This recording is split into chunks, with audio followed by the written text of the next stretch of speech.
Hello and welcome back to another edition of the Hot Lap Classic. This time take a look at the 1997 Mazda RX-7 Type RS. This car was requested by Inferno the Fox, and it is one of the more powerful RX-7s in the game. Of course, for a full breakdown on which RX-7s are going to be running racing mod and which ones aren't, you can go to the link in the description. That'll take you to the request form, or what was the request form. Everything's been requested now, but it will show you sort of all of the different liveries, which car's going to be running race mods and which one aren't. This particular one isn't, because most of the RX-7s have exactly the same racing mod. Anyways, front engined rear-wheel drive, 524 horsepower, really good amount of torque, 1,139 kilos of weight. It is a rear-wheel drive car, which means it should struggle a little bit, but the RX-7s statistically, usually around this track, have been doing relatively okay. To find out how well they do, it's going to get 6 laps of the Motorsports Land at track and intents at the best time it possibly can. Our current leader is Suzuki Scuderia Pikes Peak Edition, that's set down at 27.710. RX-7 unlikely to beat that. I'm not actually... I always get the RX-7's times wrong when I attempt to remember them, so I won't this time. All I know is, for the most part, they hang around the 31 to 32 section. Some of them go slightly higher up than that. It's not that the RX-7 is a particularly bad car, most of them are pretty good to drive. The problem is, of course, as we've discussed several times, rear-wheel drive on a track like this just simply doesn't work as well as a four-wheel drive car would. Of course, that is to be pretty expected, but that's just the way the cookie crumbles on these ones. A 32.490 in its opening lap time. Of course, opening laps don't really matter, because as much as we do get a run-up, we don't get that much of a run-up. So, it really is down to here to figure out what the car can do as we run over the verges, which does help. There we go, a little bit of power on the way out. It does feel like it's pretty solid. Again, RX-7's fairly solid cars. This one's going to be pretty quick actually, 31.3. Again, I think the fastest RX-7, and I don't want to say this verbatim, I think it's somewhere in the low 30 seconds, like a 30 points, or high 30 seconds I should say.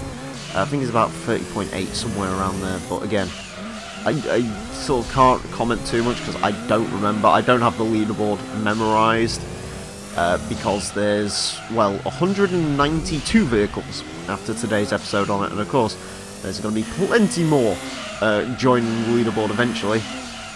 And of course, eventually we're going to have, near as makes no difference, 600 cars, I believe, is the sort of phrasing this game uses. On my request forms currently there's 599, and I believe there's still one more vehicle for me to discover. It's a little bit difficult, I've sort of talked about this, there's no definitive car list for this game, and of course all different versions run different car lists, because of course, you know, the different versions have different cars, and they're under different names, and even in the case of most of the Japanese cars, under different model years, which makes things extremely frustrating. My example that I always like to use are the 300ZXs. All have completely different names and completely different model years, depending on the region that you go to. Honestly, for the sake of consistency and the sake of my own sanity, it would have been better finding an emulator and stealing a North American version of this game, but nope, got to do all of the original EU discs because I am anal like that. You know, the version which probably sold the most out of all of them, if I'm being honest, because, actually no, I assume the Japanese version might be the most.